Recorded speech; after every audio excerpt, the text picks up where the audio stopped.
Hi everyone, this is Lynn Yuan. I'm a CEO of Real International. Today I'm here with Chi, our CIO.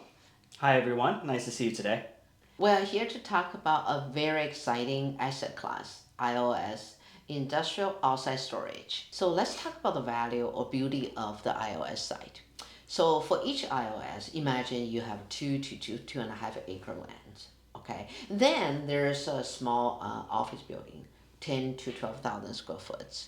So this is unlike traditional building. This is the simple metal roof buildings, right? Mainly used for service, maintenance, and offices. And the true value is in the raw land because we can rent this land for the users. Typically, they pay 5,000 per acre range. So unlike those raw land, we actually generate steady rental incomes. For the building itself, it's really need a low maintenance and really easier to build, a low cost to build. So think about this as the best of both sides, right? The land appreciation plus cover land play, right? You have those rental income and the steady cash flow generated from this asset class. Yeah, so let's talk a little bit about why iOS is such an important part of the economy today and why is it growing so rapidly.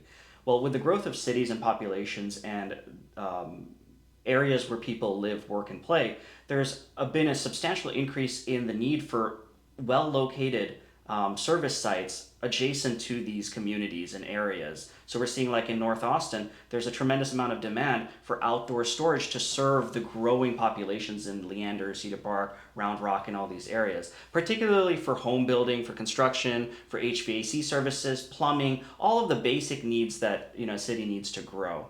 Now, zoning has not kept up. So there's a lack of supply and there's a lack of ability to get the zoning for iOS today, right? And that's being worked through. Yes, exactly. So for our site, we spent 2 years sort of zoning entitlement. We start realizing here's a caveat. Okay, so for the city who really need an iOS site, traditionally they were just randomly pick up a corner, able to do it as legacy or grandfather site.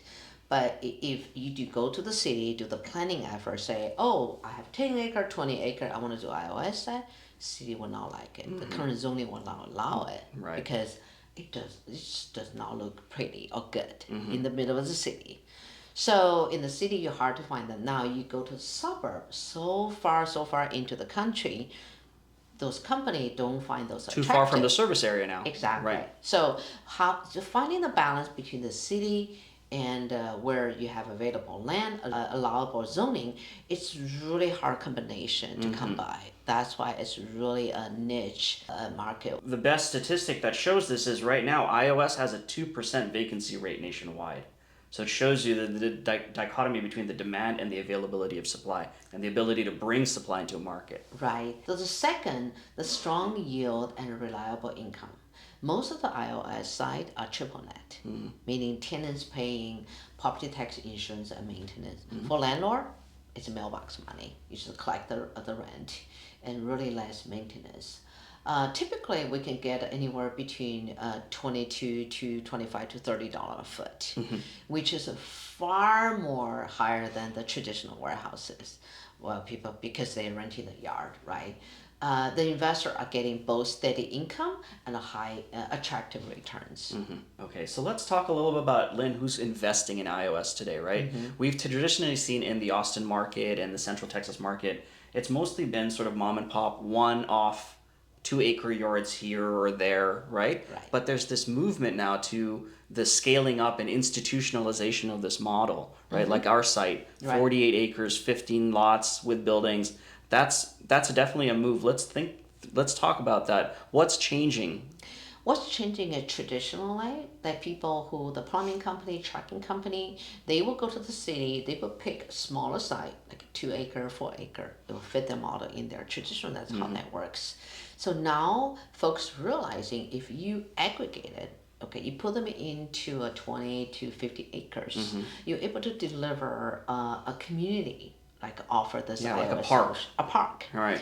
And the institutional investors love this because they can scale, right? You just mentioned an example. Would you give Yeah. us some numbers What of one what of the what institutions do? Absolutely, one of the largest iOS developers in the country has recently been on an aggregation movement, and they've done a $400 million portfolio-wide deal with JP Morgan to acquire over, I believe, 60 units, 60 iOS sites across the country. And then again, just a few months ago, across Central Texas, they acquired another $70 million worth of iOS product across 12 different sites. So this is clearly moving into the institutional realm, and there is acceptance for iOS as an independent asset class of its own within the industrial framework, and there's a tremendous appetite for it. Right.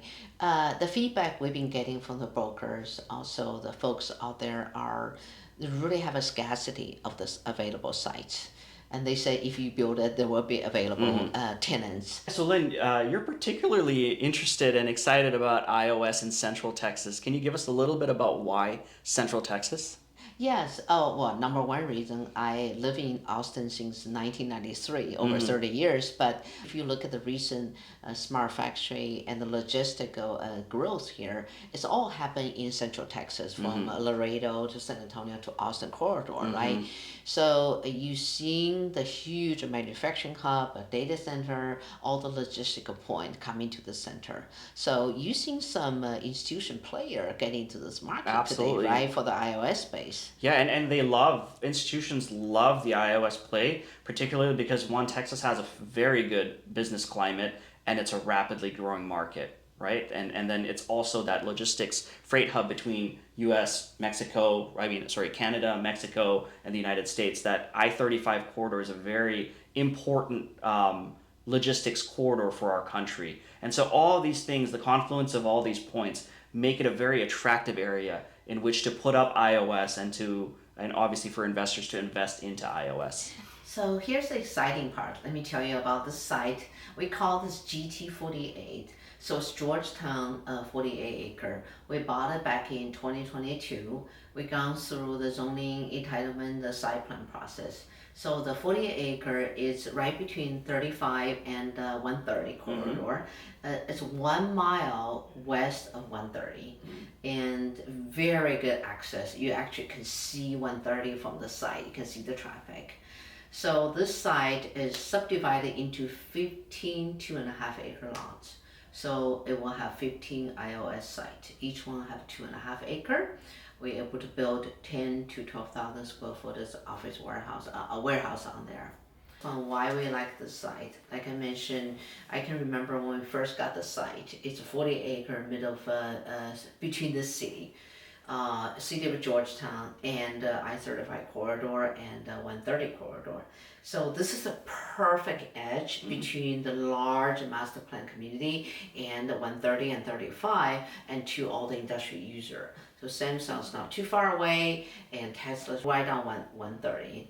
So this is actually the perfect site for iOS users, right? Because they can, a short drive, they can get to the community what they serve, and also then they can take a mile to the east, get on 130 highway. So when we picked that, actually one of the challenges is zoning entitlement. If we go to the city of Georgetown, they were not going to allow us to do the iOS concept. So we actually use the latest legislature, allow us to get out of Georgetown ETJ. We got into the county, so that's allowed. So we de-annexed. We de-annexed to get to the iOS site. So let's do a quick overview of the business plan. So here's what's happening. We're looking to acquire 48 acres, or we're acquiring 48 acres through the fund, right, at a basis of about $3.25 a foot. We'll be splitting it up into 15 individual parcels, 2.5 acres per parcel.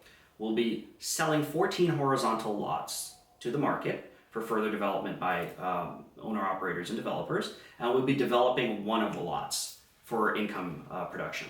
So the first lots should start to be delivered within about 7 months of us working, doing the actual physical work on the project, and we start to anticipate selling lots thereafter pretty quickly. We'll be also begin construction of the vertical side, that one vertical component, and then rent it out within about a year or so. Overall, this is a 2-year project.